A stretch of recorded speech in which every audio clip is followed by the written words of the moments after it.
আলহামদুলিল্লাহি রাব্বিল আলামিন। অনেক মুসলিম ভাই আমাদেরকে প্রশ্ন করে থাকেন যে আপনারা সূরা ফাতিহা ইমামের পিছনে পড়েন না কেন? অথচ আল্লাহ তাআলা রাসূল বলেছেন লা সালাতা ইল্লা বিফাতিহাতিল কিতাব, সূরা ফাতিহা ছাড়া নামাজই হবে না। আমরা এই হাদিসের কয়েকটি উত্তর দিয়ে থাকি। প্রথমত উত্তর হচ্ছে আল্লাহ তাআলা বলেছেন ফাকরাউ মা তায়াসসারা মিনাল কুরআন, কোরআন থেকে তোমার যেখানে সহজ হয় সেখানে পড়ো। আর নিয়ম হলো হাদিসে যেটি একরকম বলা হয়, কোরআনে যেটি একরকম বলা হয়, উভয়টার উপর যদি সামঞ্জস্য বজায় রেখে আমল করা সম্ভব হয় তাহলে উভয়টার উপর আমল করতে হয়। তা না হলে হাদিসকে বাদ দিয়ে কোরআনকে অগ্রাধিকার দিতে হয়। এটা হলো নীতিমালা। আমরা এই নীতিমালাকে ফলো করে হাদিসটাকে এখানে কোরআনের উপর অগ্রাধিকার না দিয়ে আমরা বলে থাকি কোরআনকে অগ্রাধিকার দিতে হবে। সেটি হলো যদি আল্লাহ তাআলা বলেছেন যেখান থেকে সহজ হয় সেখানে পড়ো, সুতরাং আমরা কিরাত পড়াটাকে ফরজ বলি। আর হাদিসের মধ্যে যে বলা হয়েছে লা সালাতা ইল্লা বিফাতিহাতিল কিতাব, সূরা ফাতিহা ছাড়া নামাজ হবে না, এই হাদিসটাকে আমরা যে ব্যক্তি একাকী নামাজ পড়বেন অথবা ওয়াজিব নামাজ পড়বেন অথবা সুন্নত নামাজ পড়বেন অথবা নফল নামাজ পড়বেন, তাহলে ওয়াজিব সুন্নত নফল নামাজের প্রত্যেকটি রেখাতে তাকে অবশ্যই সূরা ফাতিহা পড়তে হবে। পক্ষান্তরে যে ব্যক্তি ইমামের পিছনে ফরজ নামাজ পড়বেন তাকে সূরা ফাতিহা পড়তে হবে না বা কিরাত পড়তে হবে না। কেন? কারণ হচ্ছে আল্লাহ পাক রব্বুল আলামিন বলেছেন অন্য আয়াতে ওয়াইদা কুরিয়াল কুরআন ফাসতামিউ লাহু, যখন কুরআনুল কারীম ইমাম সাহেব নামাজের মধ্যে পাঠ করে মুক্তাদির জন্য উচিত হচ্ছে তার শ্রবণ করা মনোযোগ সহকারে। আমরা এই কারণে বলে থাকি যে আল্লাহ তাআলা শ্রবণ করার জন্য বলেছেন, এই জন্য মুক্তাদিকে অবশ্যই শ্রবণ করতে হবে।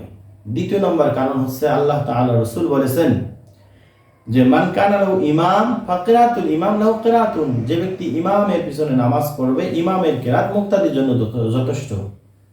এই কারণে আমরা বলে থাকি যে মুক্তাদি কিরাত করবে না। এটা হলো দ্বিতীয় কারণ।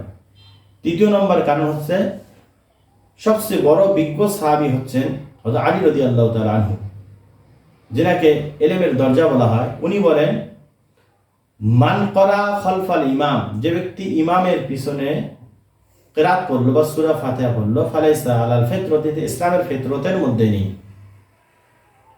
চতুর্থ নম্বর কারণ হচ্ছে আরেক সাহাবী বলেন ইবনে মাসউদ রাদিয়াল্লাহু তাআলা আনহু বলেন ইয়াকফিকা যালিকাল ইমাম, অর্থাৎ ইমামের কিরাত তোমার জন্য যথেষ্ট। পঞ্চম নম্বর ইবনে আব্দুল্লাহ ইবনে উমর রাদিয়াল্লাহু তাআলা বলেন যে ইয়াকফিকা কিরাতুল ইমাম, ইমামের কিরাত তোমাদের জন্য মুক্তাদির জন্য যথেষ্ট হবে।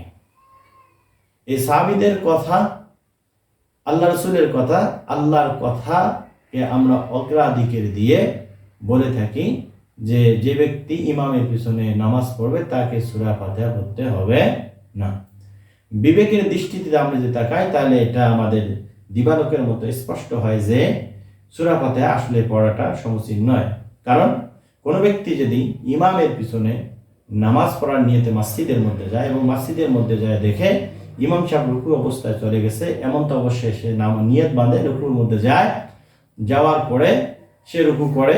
সমস্ত ইমামগণ এই কথার উপর একমত পোষণ করেছেন যে সেই ব্যক্তির নামাজ হবে, কিন্তু দেখা যায় এই ব্যক্তি সূরা ফাতিহা পড়তে পারলো না, তার নামাজ ভঙ্গ হয়েছে, এটা কেউ বলে থাকে না।